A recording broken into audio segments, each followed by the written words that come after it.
and American systems came through. Every single missile was intercepted. That's confirmed, that's the truth. CENTCOM put it on the record, no exaggeration, no proof to disprove. This wasn't the first time this year that Jordan felt Iran's fire. Months back, 2 soldiers were lost there, a tragedy that lit the pyre. 13 nights of strikes followed after a campaign that shook the region wide. Then a pause, a fragile ceasefire. Talks began on the diplomatic side. But Tuesday night that quiet broke. The missiles came without a warning. CENTCOM called it a surprise attack, confirmed again that morning. Trump was in Washington the day before, at a funeral, paying respect. Standing at the National Cathedral for a senator the nation wouldn't forget. Just hours earlier he'd sat with Netanyahu right there in the Oval Office door, talking strategy on Iran, coordination, and what comes next in this war. Then the missiles hit and the phone rang, Fox News on the other line. Trey Inks got the call directly, President speaking in real time. We're gonna beat the effing out of them, that's what Trump had to say. We'll be hitting them hard, they're gonna get a beating, no other way. He said he watched the video himself, personnel calling coordinates out loud. Real soldiers, real intercepts, no myth, no rumor, no imagined cloud. While Jordan handled missiles in the sky, another front was catching fire.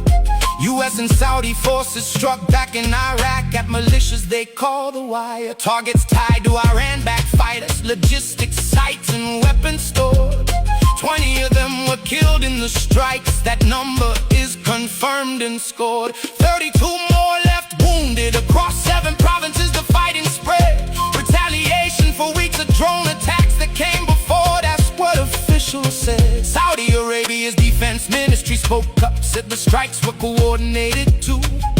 Said they don't seek more escalation, but they'll answer when attacks come through. So here's Trump's catastrophic Wednesday, laid out plain, no need to guess. A missile attack confirmed by Jordan, a Fox interview caught in the press. Markets moved as the news broke, oil prices climbed up with the fear. Investors watching every headline, watching the Middle East drama appear. This is not a story invented, every piece here has a source. Reuters, Axios, Al Jazeera, CENTCOM's on official course. Trump met Netanyahu, that's documented. The missiles hit, that's confirmed too. The Iraq strikes killed 20 people, wounded 32. Trump's words, the Fox were captured live, spoken straight from his own core. No embellishment needed here, the real events say it all. Think about the soldiers standing watch that night in Jordan's desert air. Radar screens lighting up with warning, no time to think, only time to prepare. They tracked the missiles, caught out coordinates, worked as a system, as a team. And every single missile fell short, exactly as CENTCOM's statement seemed. That's not luck, that's training, it's readiness under pressure and fire.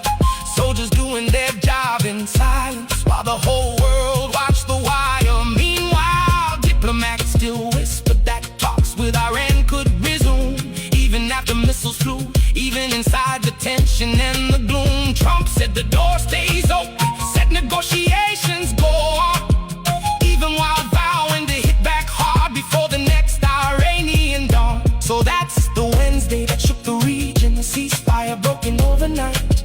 A missile attack, a fiery phone call, a war zone back in plain sight. Iran's IRGC claimed responsibility, said it was payback, said it was due for what they call aggressive actions. That's their official view. The Pentagon disagrees, of course, says defense is all they show.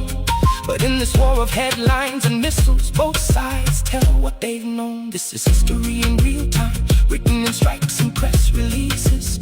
Every fact laid out in check, no assumptions, no guessing pieces. Trump's catastrophic Wednesday now stands recorded, confirmed line by line.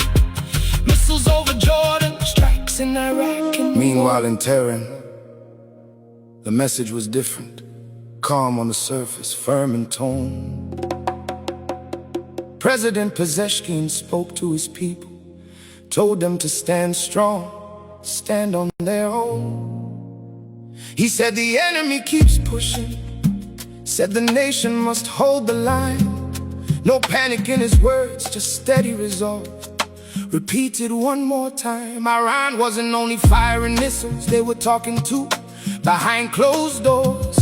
Oman had brought a peace proposal about who controls the Hormuz shores. But Iran said no to that offer, said they wanted partial control themselves of the narrow strait that ships pass through, as so much oil wealth is shelved. So even as missiles flew through Jordan's sky, diplomacy limped along, slow, uncertain, full of tension, neither side willing to admit they're wrong. Back home, Trump had just come from a funeral, somber, quiet, full of grief.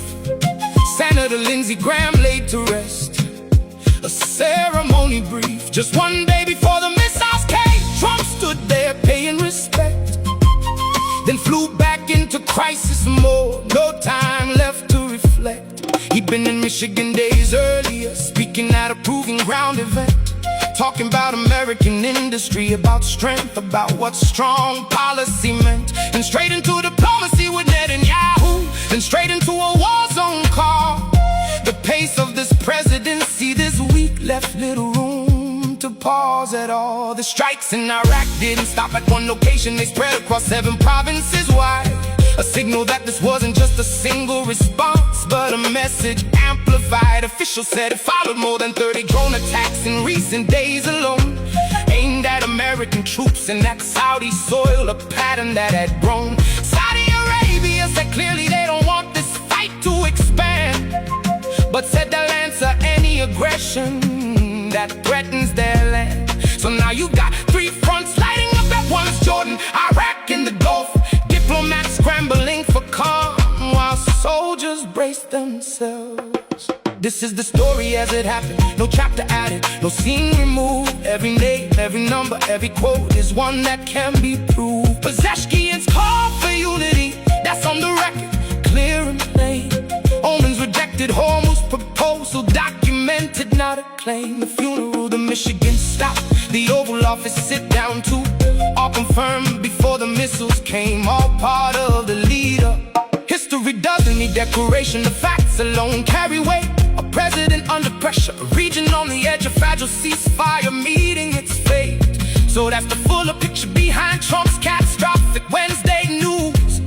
Missiles, diplomacy, grief, and warnings all playing out live, nothing to lose. Think of the families back home watching every headline scroll, wondering if this fragile peace will hold, wondering what tomorrow